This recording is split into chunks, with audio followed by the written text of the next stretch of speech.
자리에 일어나셔서 이 시간 영과 진리로 가정주일 예배를 하나님께 드리시겠습니다.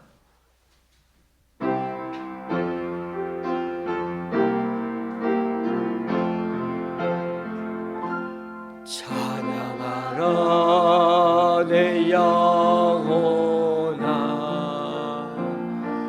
찬양하라 내 영혼아, 내 속에 있는 것들아 다 찬양하라. 경배하라 경배하라 내 영혼아,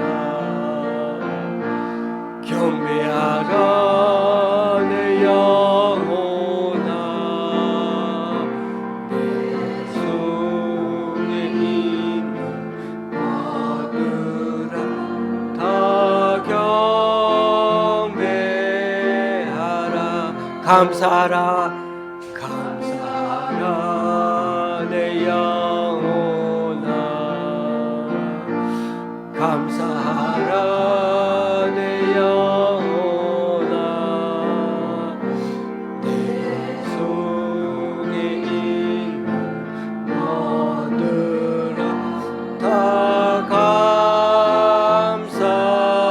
감사하라.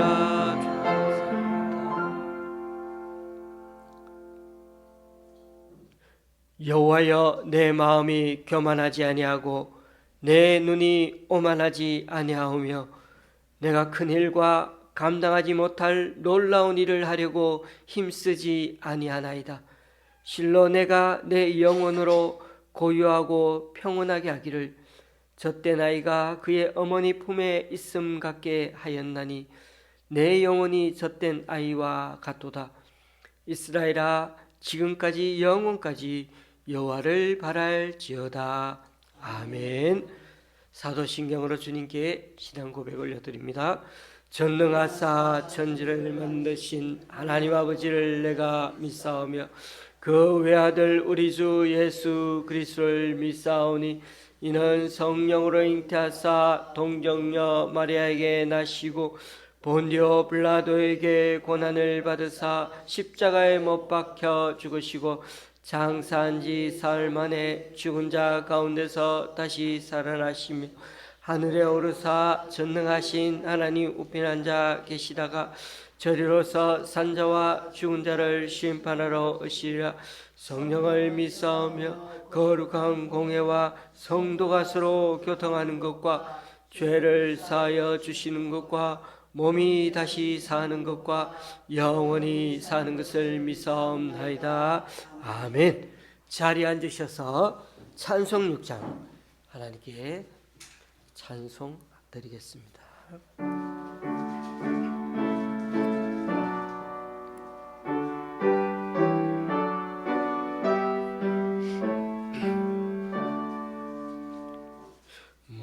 목소리 높여서 주 찬양하여라.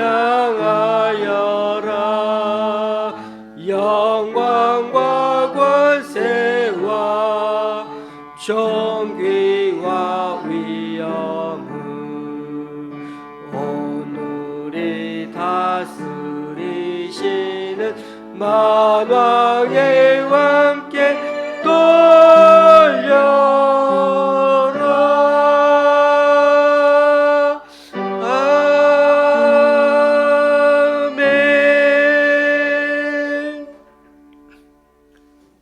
교동문 95번을 다 함께 교독하시겠습니다. 교동문 95번입니다.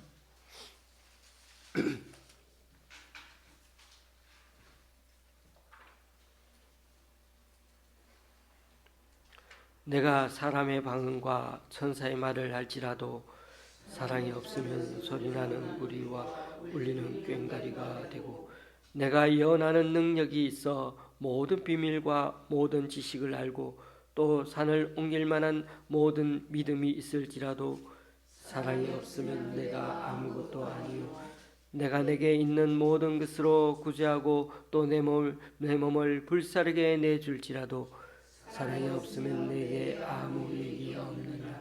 사랑은 오래 참고 사랑은 온유하며 시기하지 아니하며 사랑은 자랑하지 아니하며 교만하지 아니하며 무례히 행하지 아니하며 자기의 유익을 구하지 아니하며 성내지 아니하며 악한 것을 생각하지 아니하며 불의를 기뻐하지 아니하며 진리와 함께 기뻐하고 모든 것을 참으며 모든 것을 믿으며 모든 것을 바라며 모든 것을 견디느니라. 사랑은 언제까지나 떨어지지 아니하되 영도 변하고 방언도 그치고 지식도 변하리라. 그런즉 믿음, 소망, 사랑 이 세 가지는 항상 있을 것인데 그 중에 제일은 사랑이라. 아멘. 찬송가 276장입니다.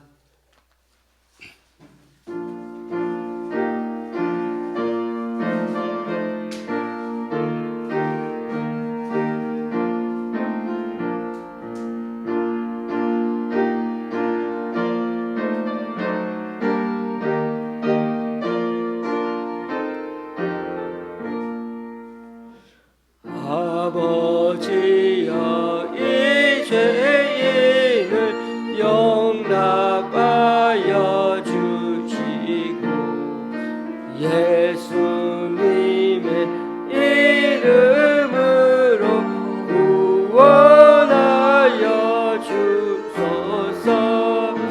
아버지를 떠나 산지 벌써 되었고 험한 길에 고난 몸이 이제 돌아옵니다. 전에 하는 헛된 일을 애통하게 여기고 겸손하게 엎드려서 용서하십니다. 은혜 감당 못하오니 회개하는 영혼과 나의 약한 육신까지 감히 드리옵니다. 나의 죄를 사하시려 주님 죽으셨으니 그 공로를 의지하여 주만 의지합니다. 아버지여 용납하사 나를 품어주시고 주의 사랑 품 안에서 길을 살게 하소서.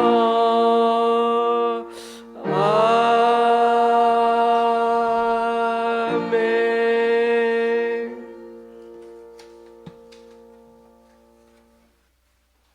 이 시간 기도 드리실 때 주보 이면에 있는 함께 기도문을 우리가 읽으시면서 그렇게 기도하려고 합니다. 첫째 줄은 사회자가 읽고 그 다음 줄은 같이 읽으실 때 괄로에 있는 글자는 읽지 않으시고 우리가 이렇게 천천히 좀 그렇게 기도하는 마음으로 읽도록 하시겠습니다.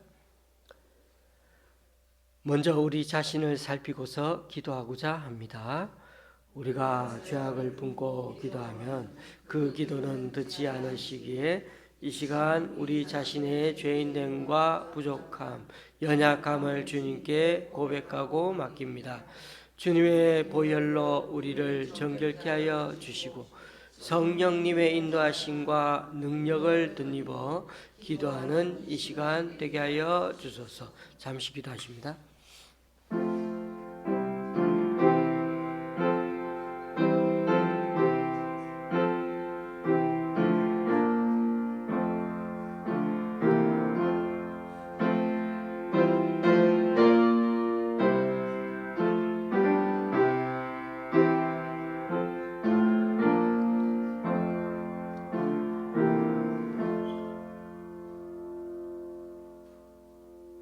우리 교회와 성도들을 위해 기도합니다. 올해도 세계는 여전히 심각한 기후변화와 자연오염, 계속되고 있는 동유럽과 중동 전쟁, 거기다 우리나라는 노인 인구 급증에 비해 20대 미만 인구는 급격히 줄어들어 국가적으로 점점 미래가 암울해지고 있습니다. 풍요 속의 빈곤이라 할 정도로 영적으로도 피폐해져 가는 이 시대에 주님의 자비와 은혜를 붙들고 간구하오니 주님의 빛으로 삶의 길들을 인도하여 주소서. 무엇보다 직장과 사업처 그리고 가정과 인간관계 속에서 우리의 삶을 주님의 제자답게 가꾸며 살아가기 원합니다. 올해도 건강과 물질 등 늘 필요한 복으로 채워주셔서 좀 더 긍정적이고 적극적으로 세상의 빛과 소금으로 왕같은 제사장으로 살아내는 주님의 자녀들이 되게 하여 주소서. 우리나라의 반낙태법과 자살 시도자를 위해 기도합니다. 헌법재판소가 2019년 4월 낙태죄 헌법 불합치 판결 이후 5년째 입법 공백 상태입니다. 아직 후속 입법이 이루어지지 않아 임신 주차와 상관없이 불법 시술과 낙태약 불법 거래가 이루어지고 있는 상황입니다. 특히 이번 선거에 낙태 전면 허용을 지지해온 정치인들이 많이 당선되어 우려의 소리가 큰데 의사 표현도 할 수 없는 태아의 생명을 보호하는 법안이 만들어지고 젊은 임산부들에게도 적절한 의료, 법률 상담, 생활 지원을 해주는 기관들이 많이 세워져 생명의 소중함을 회복하게 하소서. 자살 시도로 응급실을 찾는 환자 중 43%가 청소년과 20대인 것으로 조사되었습니다. 보건복지부가 최근 발표한 자살 실태 조사 결과에 따르면 자살 시도자는 19세에서 29세 사이가 9,008명, 18세 이하 4,280명을 차지했으며 그중 31.2%는 음주 상태였고 38.2%는 정신적 문제가 있었습니다. 자살 시도로 응급실을 찾는 이들을 불쌍히 여겨주시고 이들을 지속적으로 보살피고 돕는 기관과 교회, 주변 사람들을 통해 삶의 소망을 갖게 하여 주소서. 케냐의 자연재해를 위해 기도합니다. 아프리카 케냐에서 3월 우기가 시작된 이래 극심한 폭우와 홍수로 최소 70명이 사망했고 이재민은 12만 명 이상 발생했다고 연합뉴스가 전했습니다. 접경국 탄자니아에서도 폭우와 홍수로 올해 들어 최소 155명이 숨지고 20만 명이 피해를 봤으며 주택 1만 채가 파손되었습니다. 기후온난화로 인해 큰 어려움을 겪는 케냐와 인근 나라들의 고통을 주님께 올려드리고 이재민들이 실제적 도움을 받을 수 있도록 돕는 손길들을 보내주소서. 우간다의 난민 구호 자금을 위해 기도합니다. 우간다는 난민에 대해 개방적인 정책을 추진하여 아프리카에서 가장 많은 난민을 수용하고 있는데 민주 콩고와 남수단으로부터 현재 160만 명이 넘는 난민들이 왔습니다. 정부는 즉각적인 난민 지위 부여와 정착지까지 제공하면서 보호하고 있지만 인도주의적 자금 지원이 수년에 걸쳐 점점 감소하면서 난민 캠프들이 큰 어려움에 처해 있습니다. 1인당 연간 170달러에서 현재는 85달러만 지원되고 있어 학교를 중퇴하는 아이들도 많아지고 있는데, 난민들의 빈곤과 건강 문제를 해결하기 위한 지원이 적절하게 이루어지고 우간다 교회들이 이들을 품고 기도하며 선한 이웃으로 돕고 섬기게 하여 주소서. 인도의 환자를 위한 기도 금지법을 위해 기도합니다. 최근 인도의 아삼주에서는 아픈 사람을 위로하기 위해 기도하는 것을 마법적 치유로 규정하여 이를 금지하는 법이 주의회를 통과했습니다.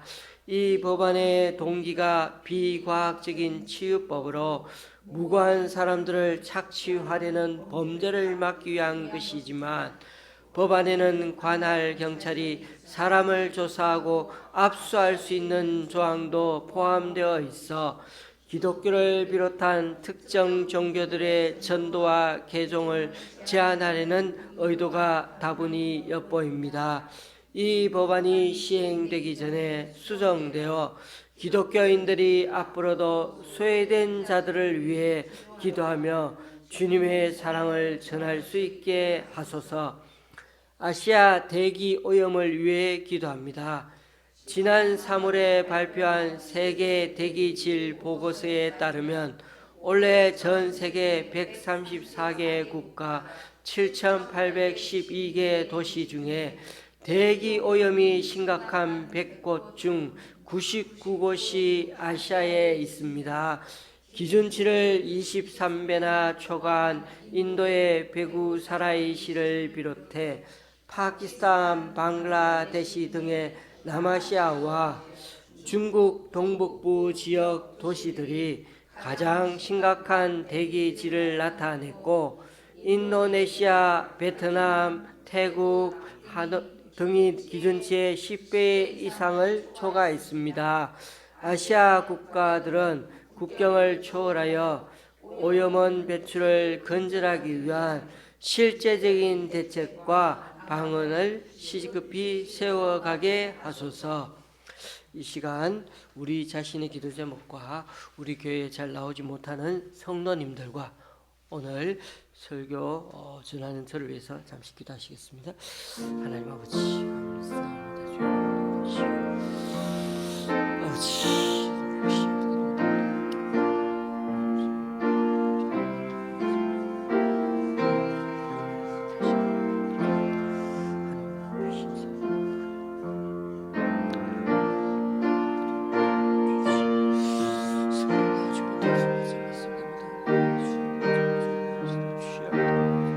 아버지, 아버지 도와주시고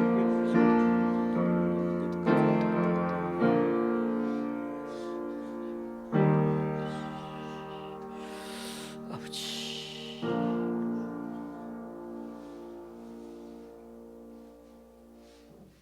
예수님의 이름으로 기도합니다. 아멘. 오늘 우리에게 주시는 하나님의 말씀은 사도행전 2장 42절에서 47절까지입니다. 제가 가지고 있는 신약 성경은 190쪽입니다. 사도행전 2장 42절에서 47절까지입니다.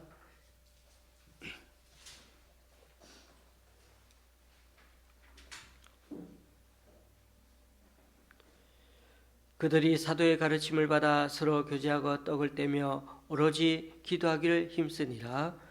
사람마다 두려워하는데 사도들로 말미암아 기사와 표적이 많이 나타나니 믿는 사람이 다 함께 있어 모든 물건을 서로 통용하고 또 재산과 소유를 팔아 각 사람의 필요를 따라 나눠주며 날마다 마음을 같이하여 성전에 모이기를 힘쓰고 집에서 떡을 떼며 기쁨과 순전한 마음으로 음식을 먹고 또 온 백성에게 칭송을 받으니 주께서 구원받는 사람을 날마다 더하게 하시니라. 아멘.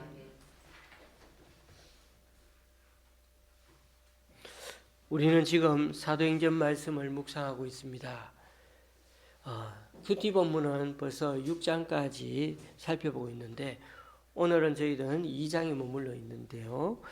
우리는 이 2장 말씀이나 또 4장 말씀이든 우리가 특별히 당시 예수님 복음이 어떻게 삽시간에 많은 사람들에게 전해져 가지고 3,000명, 5,000명 그렇게 부흥이 일어났는가, 그렇게 그것이 참 궁금합니다만은 저는 또 한편으로 그들이 일상생활 속에서 어떻게 주님을 주일만 모이지 않고 평일에도 그렇게 모이기를 힘쓰고 또 함께 삶을 나누면서 갔는지가 저는 또 사실 좀 더 많이 궁금합니다. 우리는 3,000명, 5,000명 그러면은 뭐 남자 중심으로 많은 그런 회개하고 이렇게 얘기하지만은 그 당시에는 그냥 그게 숫자 단위로 표현한 것이어서 그렇게 합니다만은 어쨌든 중요한 것은 남자만 아니었겠죠. 부인도 있었고 아이들도 있고 심지어 어느 집에는 노예들도 종들도 예수님을 믿는 사람들이 있었을 것입니다. 그리고 또 이방인도 있지 않았습니까? 가족 구성원이 다양한 가운데서 어떻게 예수님을 믿고 살았는지, 또 어떻게 그렇게 예수님을 전하면서 또 살아가는지를 우리가 좀 더 궁금하고 중요하게 생각해 봐야 됩니다. 왜냐하면 그 시대의 교회는 건물을 지어서 교회라는 것은 거의 없었고 다 집에서 이렇게 3, 4, 5로 모여서 예배를 드리고 찬양하고 떡을 떼고 그렇게 모였기 때문입니다. 여러분, 사도 바울이 소아시아에서 배를 타고 처음으로 그리스 영토 땅으로 넘어갔는데 그 그리스 땅의 처음 선교지가 빌립보였습니다. 거기서 바울은 자색옥감 장수 루디아라는 여인을 만나 복음을 전하지 않았습니까? 바울은 복음을 전하다가 어느 날 그 빌립보에서 애매하게 고난을 당하다, 그리고 매를 맞고 감옥에 갇히기도 했습니다.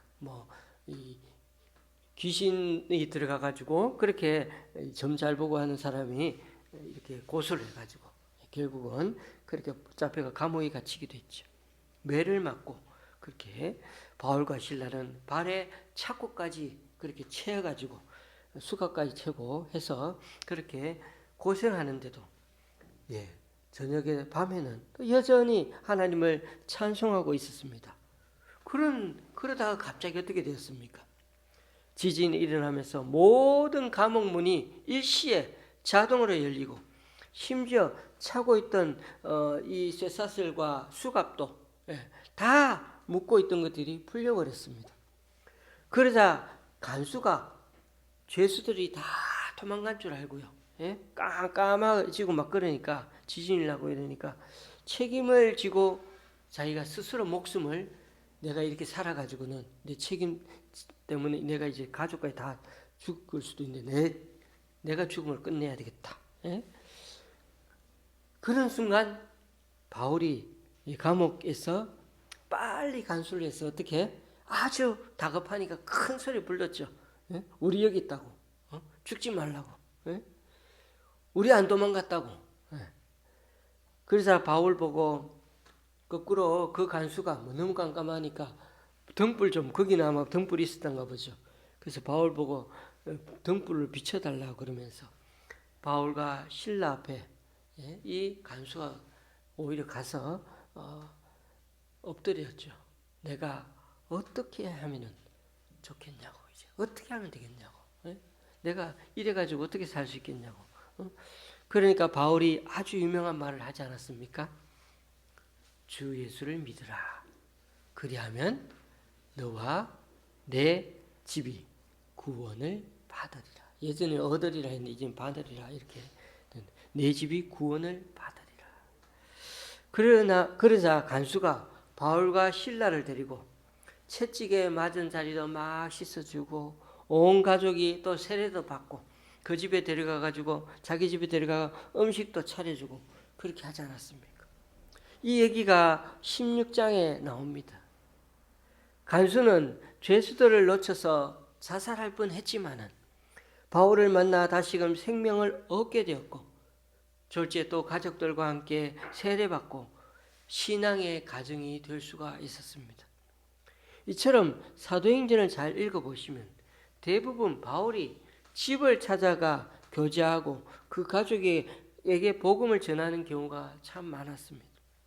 예수님은 이스라엘 땅을 돌아다니며 길에서 사람들을 만나 복음을 많이 전했지만은 바울은 전혀 가보지 않은 이방 땅에 들어가서는 늘 안 믿는 사람들을 만나다 보니 집으로 가든가 집에 초대를 받아서 또 집에 초대해서 그렇게 사람들과 교제하며 복음을 전하였던 것입니다.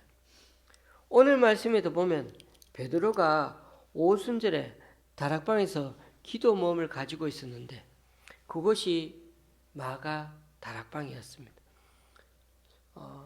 우리 권사님께서는 성지순례에 가보시기도 했지만은 그때 성경 공부 때도 말씀하셨지만은 진짜 베드로가 모인 또 이 사도들과 120문도가 모인 그 다락방인지는 모르지만은 어쨌든 비슷한 곳에 가봤더니 우리가 생각하기에 엄청나게 크고 넓은 그런 120명이 모일 만한 곳 장소가 아니고 가보니까 그렇지 않더라는 겁니다. 생각보다 너무 작은 곳에 옹기종이 다들 모여가지고 참 불편했을 텐데도 그게 모여가지고 하나님을 찬양하고 북적거리는 곳에서 놀랍게도 성령의 역사가 임했다는 것입니다. 거기서 함께 지내고 먹고 마시며 교제를 나누었다는 게 상상이 되시겠습니까? 한두 번도 모인 게 아니고 또 모이고 또 모이고. 우리는 그런 곳에 음식을 먹었다 그러면은 뷔페 음식을 먹었다 생각하면 절대 안 됩니다. 간단하지만 몇 가지 먹을 것을 서로 막 들고 그렇게 나눠 먹었지만은 그게 그냥 즐겁고 행복한 그런 모임이었다는 것입니다. 우리는 초대교회가 아주 이상적인 것으로 막 상상하기가 쉬운데 그렇지가 않습니다. 거기도 사람 사는 곳이고 120명이 모일 때마다 그 집 주인은 어떤 음식을 또 준비해야 되지 하는 간단히 먹더라도 어떻게 해야 되지 생각하지 않았겠습니까? 이런 모임을 제대로 준비하려면 주인으로서는 난처했을 것 같아요. 밥을 먹으려면 손을 다 씻어야 되는데 씻을 물이 아주 많이 필요할 거고 손과 발까지 씻으려면 얼마나 물량이 많아야 되겠습니까? 그리고 우리도 보십시오. 우리가 여기서 예배드리고 밥을 먹으려고 하는데 이 공간에서 10여 명 먹는데도 책상과 의자를 옮기잖아요. 그렇죠?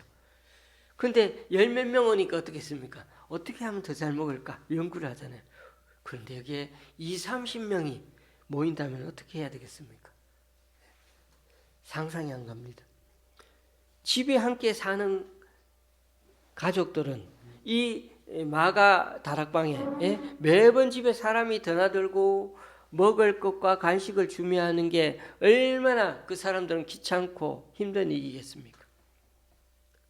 그런데요, 이렇게 많이 생각하고 하면은 정말 복잡해지는데 여러분 하나님을 믿으면 때로는 어떤지 아십니까? 단순해집니다. 이 사도행전에 있는 성도들처럼요. 이들이 모여 사도 베드로의 말씀을 듣는데 가장 먼저 변화된 것이 무엇입니까? 마음이 찔렸습니다. 마음이 변화됐습니다. 그리고 하는 말이 뭐였죠? 우리가 앞으로 어떻게 해야 될까? 우리가 어떻게 했으면 좋겠냐는 겁니다. 형제들아 우리가 어찌할꼬? 37절에 그렇게 나오지 않습니까? 형제들아 우리가 어찌할꼬? 간수가 바울에게 했던 말을 예루살렘 사람들이 베드로에게 또 그대로 묻고 있습니다. 가장 중요한 마음의 변화가 생기니까 지금 어떻게 집에 모이는 게 많이 불편한데 이게 어떻게 가능한지 모릅니다. 그냥 다 모입니다. 초대하는 사람도 초대받아 오는 사람도 그 마음부터가 이미 달라져 있기 때문에 그 모임이 불편해도 가능하다는 것입니다.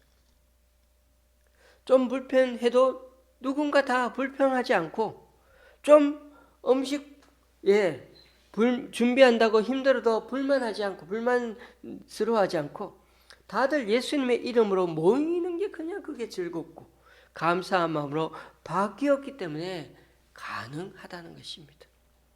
오늘 말씀을 보십시오. 믿는 사람이 다 함께 있어 모든 물건을 서로 통용하고 또 재산과 소유를 팔아 각 사람의 필요를 따라 나눠주며, 얼마나 이 모임이 대단한지. 이거 이 가난한 사람들이 있다고 자기 중에 그걸 팔아가지고 막 나눠주는 사람들도 있으니 얼마나 은혜를 받으면 이 정도 가능하겠습니까? 4장 32절에도 또 비슷한 말씀이 나오죠. 믿는 무리가 한 마음과 한 뜻이 되어 모든 물건을 서로 통용하고 자기 재물을 조금이라도 자기 것이라 하는 이가 하나도 없더라. 물질에 대한 과욕이나 소유욕, 그리고 물질을 쌓아 놓으려고 하는 마음이 별로 생기지가 않습니다. 자기가 가지고 온 재물인데도 자기가 가지고 온 거라고 해서 절대 생색을 내지 않습니다. 네 것 내 것 잘 구별하지 않고 그냥 가져온 것 같이 나눠 먹고 그렇게 함께 살아갑니다. 심지어 자신의 밭과 집을 안 팔아도 되는데 팔아가지고 가가지고는 부족한 사람들에게 나눠주고, 가난한 교인들에게 그렇게 채워주는 것을 하는 겁니다. 자원했어요. 이건 말이 쉽지 오늘날은 거의 불가능한 얘기 아닙니까? 요즘은 어떤 말을 합니까? 있는 사람이 더 무섭다. 부자가 되면 더 내놓기가 어렵답니다. 여러분, 100만 원 버는 사람이 10만 원 11조 하는 거와 1000만 원 버는 사람이 100만 원 11조 하는 거, 사실 둘 다 쉽지는 않지만은 100만 원씩 11조 하는 거 아주 어렵습니다. 물론 10만 원 헌금하는 것도 저는 참 감사한 일이라고 생각하고 정말 그 마음에 주님께 드리는 마음 없으면 어렵다고 생각합니다. 교우님들, 내 것이라 하지 않고 서로 나눌 수 있는 게 바로 가족이고 가정입니다. 저희 집에 딸 친구가 있다 하지 않았습니까? 간식을 하나 사 먹으려고 해도 꼭 5개가 있어야 합니다. 5개가. 밖에서 잘 안 들어오는 아들 하나만, 그래도 늦게 들어오면 하나 더 챙겨놔야 되죠. 그러면은 항상 우리는 네 명이서 같이 먹어야 돼요. 자, 700원 하는 아이스크림 하나 사려고 해가지고 먹으려고 딱 하는데 보니까 우리 딸들 생각하고 그러면 5개를 사야 합니다. 안 그렇습니까? 부모가 되면 우리끼리만 먹고 끝내는 거 아니죠.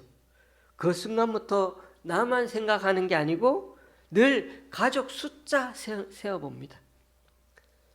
저는 사실 불효자라 그런지 부모님이 다 돌아가셔서 그런지 어버이날이 되어도 별 생각이 없는데 저희 아내는 늘 부모님 생각하고 제 눈치를 봅니다. 돈이 있든 없든 자신 생각보다 남 생각하는 게 바로 가족의 힘이 아니겠습니까? 교우님들, 내 것을 내 것이라 생각 안 하고 이렇게 기쁘게 교회에 가져와서 함께 나눌 수 있는 것, 그게 바로 교회를 가족같이 생각해서입니다. 여러분, 친척 중에 사촌지간이라면 얼마나 가깝습니까? 그런데요, 솔직히 말해서 멀리 떨어져 있는 이종사촌, 고종사촌, 요즘은 명절이 되어 잘 못 만날 때가 있습니다. 그런데 진짜 사촌이 아닌데도 교회는 어쨌든 일주일에 한 번은 보는 사이 아닙니까? 수요일까지 치면 일주일에 2번은 보는 사이, 아주 가까이 있는 사이. 그래서 이웃 사촌이라는 말이 오늘날은 너무나 당연시 되는 거 아닙니까? 혈연이 중요한 것이 아니라 함께 얼굴 보는 횟수가 많아지면 많아질수록 그 모임은 가족처럼 될 가능성이 많습니다. 교우님들, 우리는 예루살렘 초대 교회를 통해 늘 부흥하는 역사를 보며 우리의 삶도, 우리의 교회도, 우리의 사업과 직장에도 그렇게 축복받는 역사가 일어나기를 늘 바라며 살고 있지 않습니까? 그런 폭발적인 하나님 역사가 일어나가지고 지금 이 어려운 현실의 문제가 한 번만에 다 해결됐으면 좋겠다, 그런 마음이 있습니다. 그런데 교우님들, 그냥 막연하게 그런 성령의 폭발적인 역사를 사모하고 기도하는 것도 중요하지만, 성령의 역사는 그것만 있는 것이 아닙니다. 서로 가족같이 여기고 섬기고 사랑하는 모습 또한 초대교회의 모습이고 성령의 역사이기에 가능한 것입니다. 초대교회 사정을 우리가 잘 몰라서 그렇지, 아주 오랫동안 수백 년 동안 식민지 상태로 그 이스라엘 사람들은 살아왔기 때문에 사람들이 다 고만고만하고 가난이 진짜 몸에 배인 사람들이 참 많았습니다.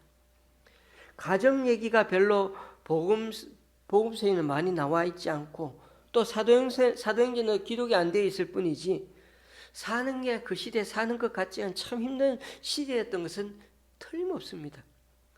저도 예전에 어머니한테 늘 듣는 얘기가 일제시대 먹을 게 없어서 솔방울을 주워서 뭐 어떻게 해서 먹고 살았다, 이런 얘기 참 많이 들었습니다. 일제 36년만 살아도 그렇게 힘들게 살았는데, 그래서 우리가 일본과 사이가 아직도 너무 좋지 않잖아요. 요번에도 보니까 뭐 일본 정부가 나서서 우리나라 회사가 가지고 있는 어떤 좋은 아이템을 자기 나라 대기업에다가 넘겨주려고 막 그러다가 지금 여전히 시끄럽습니다. 네이버에 라인이라는 앱이 있는데 그 가입자가 전 세계 2억 명이나 된답니다. 근데 우리나라로 치면 이 라인이라는 것은 카톡과 같은 겁니다. 우리나라 사람이 카톡을 다 사용해도 카톡이 얼마나 됩니까? 가입자가 5천만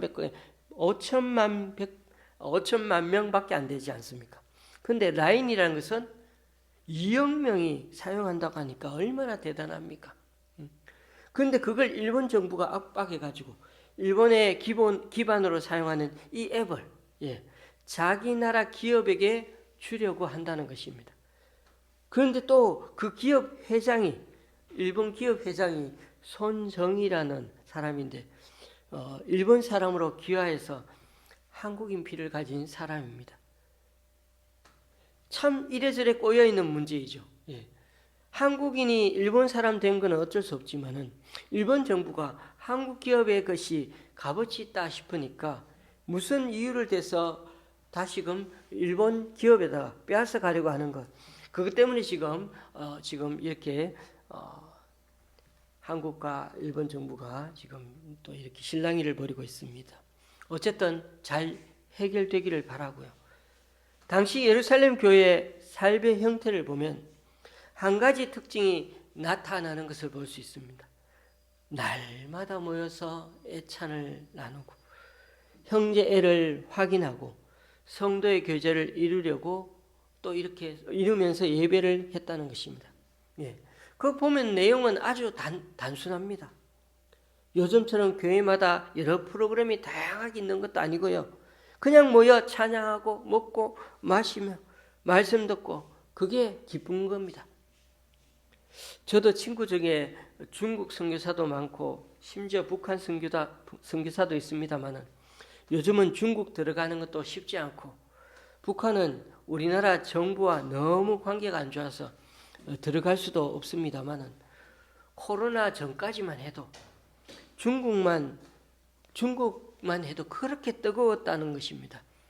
찬송가 한 곡에 가사가 거짓말 안 하고 1, 2절 그렇게 부르는 게 아니고 찬송 한번 부르면 열 몇 절 가사가 그렇게 있는 곡이 그렇게 많답니다. 그런데 그런 찬송을 어떻게 다 열 몇 절 되는 가사를 다 외우고 있는지 다들 기억하고 찬송하는 게 너무 신기하다는 것입니다. 제가 여기서 예배 드리기 전에 찬송 3곡 정도 하는데 9분, 오늘도 9분 정도 불렀습니다만은 한 곡이 길면 한 곡이 보통 3분 정도이고 예, 짧으면 한 2분 30초, 뭐 어떤 거는 4분 정도 있겠습니다만 어쨌든 근데 이 세 곡 정도면 10분 아닙니까? 근데 열 몇 절 되는 찬송가를 한 곡을 부른다 생각해 보십시오. 찬송 인도하는 분이 너무 오래돼 가지고 한 번 더 그러면은 찬송 한 곡으로 3, 40분을 부르는 것은 뭐 기본인 거죠. 그러니 찬송가 서너 곡 불렀다 그러면 벌써 1시간 넘게 하나님을 찬양하는 건데, 여러분 이 한국에서 그렇게 제가 불렀다 그러면은 그 목사 교회에서 어떻게 보면 쫓겨날 수도 있습니다. 초대교회도 이렇게 사는 게 어려운 현실임에도 불구하고 서로 내 것이라 챙기기에 급급해하지 않고 모이면 찬송하고 모이면 챙겨주고 서로 만나면 즐겁고 예배하고 함께 또 음식 나눠 먹고 그리고 자주 모였다고 합니다. 서로 매일 모여 만남을 이뤘다고 합니다. 매일 만났다는 말은 그만큼 형제가 두터웠다는 것이죠. 교우님들, 오늘 설교 제목이 집에서 떡을 떼며입니다. 당시 이스라엘에서 먹는 것은 떡이라기보다 밀가루 반죽으로 된 음식이 많았을 것입니다. 그러나 그것을 먹는다 하지 않고 굳이 뗀다라고 표현하는 데는 주님의 성찬의 의미가 담겨 있습니다. 음식을 먹는데 만약 요즘 손으로 그렇게 떼서 준다면 큰일 나죠. 예전에는 집내자가 손으로 떼서 다 성도의 입에다 넣어 주었습니다만은 요즘은 먹기에 편하게 딱 잘라서 그렇게 다들 각자가 먹기에 나눠줍니다. 사실 뗀다라는 말은 헬라어로 클라오라고 해서 찢는다는 것이죠. 예수님의 몸을 찢어서 먹는다는 의미입니다.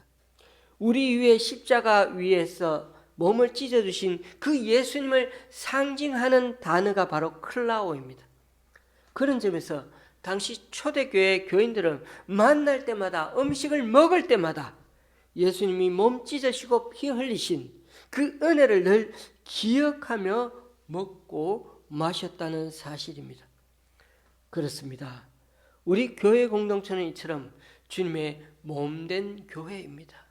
머리 되신 주님을 중심으로 우리는 서로 몸의 일부가 되어 지체가 되고 살아가고 있다는 사실을 늘 잊지 말아야 할 것입니다.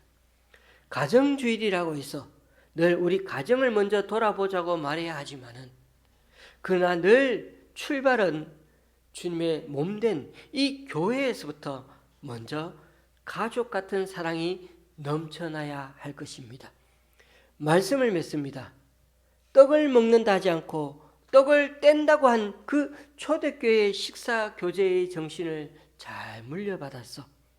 우리 또한 늘 함께 먹고 마실 때마다 작은 공동체, 우리 좋은 시학교회에서 먼저 서로를 챙겨주고 서로 귀하게 여기고 또 주님의 은혜를 기억하고 함께 감사하고 찬양하는 그런 공동체가 될 수 있기를 주님의 이름으로 간절히 축원합니다.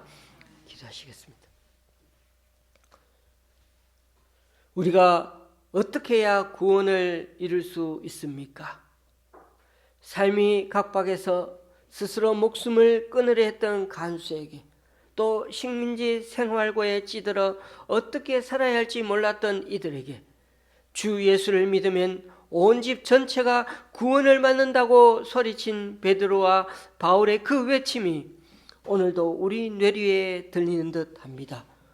오늘 이렇게 예루살렘의 초대교회 성도들을 다시 묵상해 보면서 우리들 이 복잡한 세상살이 여전히 현실이 어려운 삶에서도 어떻게 살아야 하는지를 보여주시니 참 감사합니다.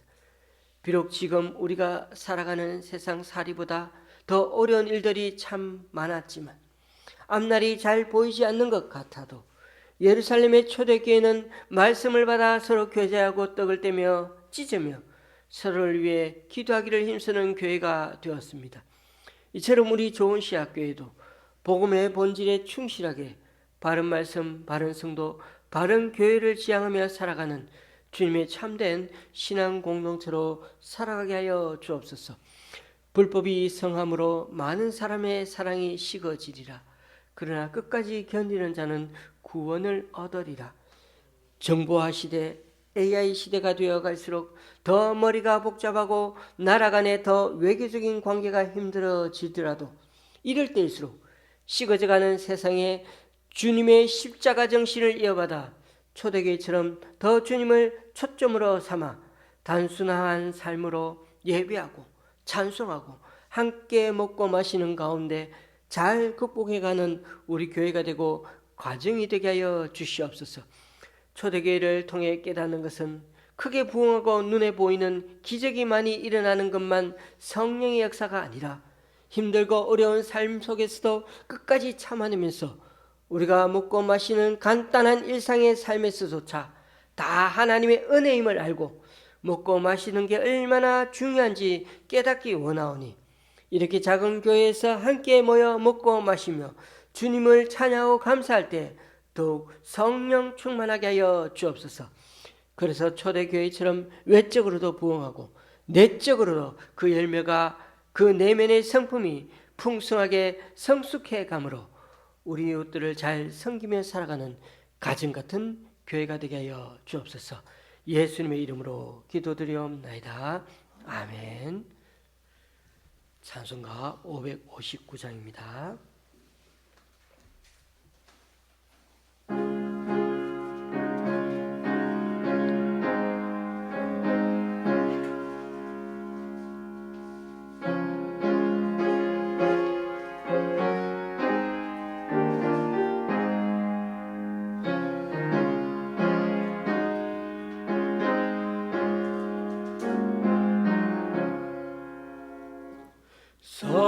서철의 봄바람 불어있고 하나님 아버지 모셨으니 믿음의 반석도 든든하다. 우리 집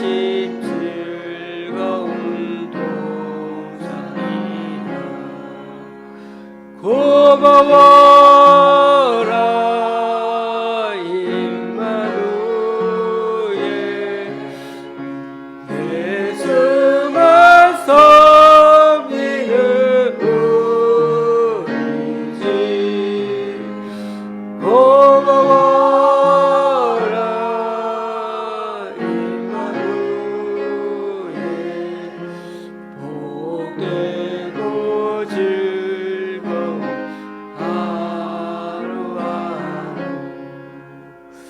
어머니 우리를 보이시고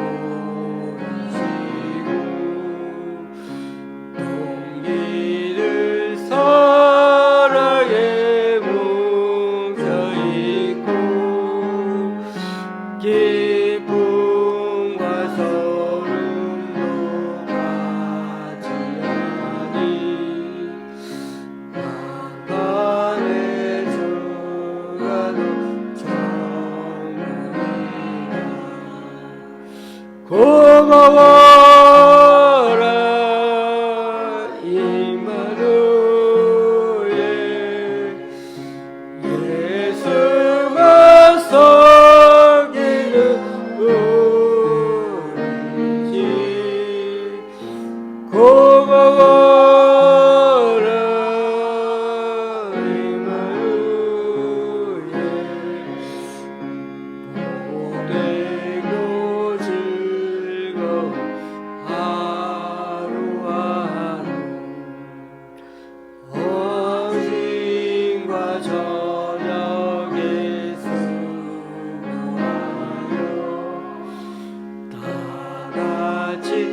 다 같이 일어나셔서 하나님께 예물을 봉헌하시겠습니다.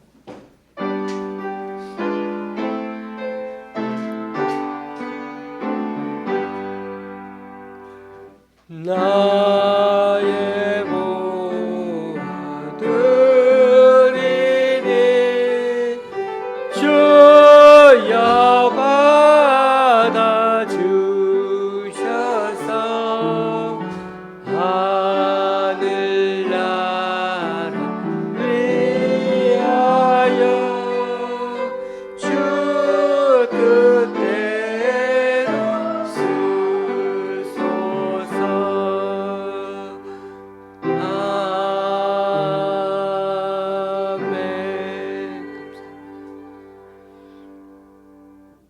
주님, 오늘 이 시간 주님 앞에 나와 각자 여러 모양으로 드린 헌금들 기뻐 받아 주시고 쓰이는 곳마다 귀한 결실 맺을 수 있도록 크신 은총으로 덧입혀 주옵소서. 지난 주일에 세 분의 11조 헌금과 그리고 8분의 주일 헌금을 하나님께 올려드립니다. 또한 김천의 권사님이 강동구 교회에서 한 기관에서 그리고 잠실의 집사님 가정에서 귀한 헌금을 주님께 올려드립니다. 이분들의 헌신과 승김 귀하게 받아주셔서 이분들을 통하여 하나님 나라가 더욱 확장되게 하여 주옵소서. 예수님의 이름으로 봉헌기도 드립니다. 아멘. 앞뒤 좌우로 인사 나누시겠습니다.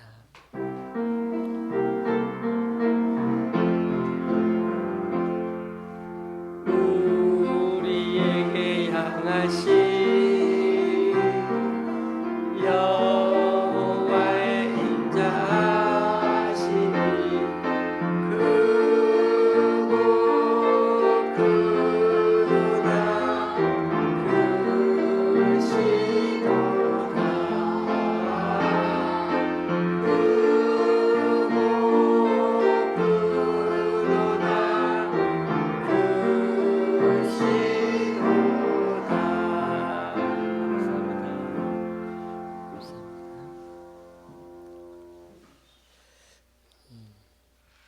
우리가 기도 제목에도 보신 것처럼 전 세계적으로 계속 이변이 많이 기상 변화가 또 기후 이변이 있습니다. 홍수, 가뭄, 일사병, 지진 등으로 사람들이 많이 죽고 많은 재산 피해도 생기고 있습니다. 이럴 때일수록 주님의 뜻을 물으며 겸손한 마음으로 주님 앞에 나아가는 우리가 되어야 되겠습니다. 다음 주일엔 성령 강림주일로 지내려고 합니다. 우리 주님이 특히 사도행전 말씀을 보고 있는데 성령님이 이 땅에 오셔서 여전히 지금도 교회 시대로 성령 시대로 또 선교 시대로 주님께서 일하시는 것 같이 우리도 성령님의 인도하심을 받아서 그래서 또 열심히 주님과 더불어 동행하는 저와 여러분이 되었으면 좋겠습니다. 찬송가 53장입니다.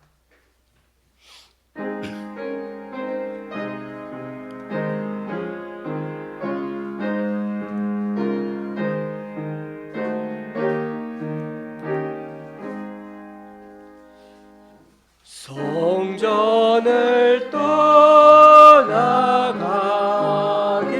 전 머리를 숙일 때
우리 주 예수 그리스도의 은혜와 하나님 아버지의 크신 사랑과 성령님의 교통 교제케 하심이 성경에 나오는 예루살렘이 오늘의 우리들보다 몇 배나 힘든 세상살이였어도 일상 속에 먹고 마시며 교제하는 것을 하더라도 마치 예수님의 몸을 찢고 예수님의 피를 마시는 것처럼 늘 주님의 은혜 가운데 거하면서 서로 이웃 사촌처럼 사랑하며 살기를 원했던 그 초대교회의 성도처럼 비록 더 복잡해지고 더 지능적으로 죄를 짓는 사람이 많은 이 세상 살이에도 그리스도인인 우리는 삶을 주님께로 모아 더욱 단순하여 서로 모이기를 사모하고 서로 세워주는 가족 같은 교회의 공동체가 되어서 이 한 주간도 넉넉히 이기며 살아가기 원하는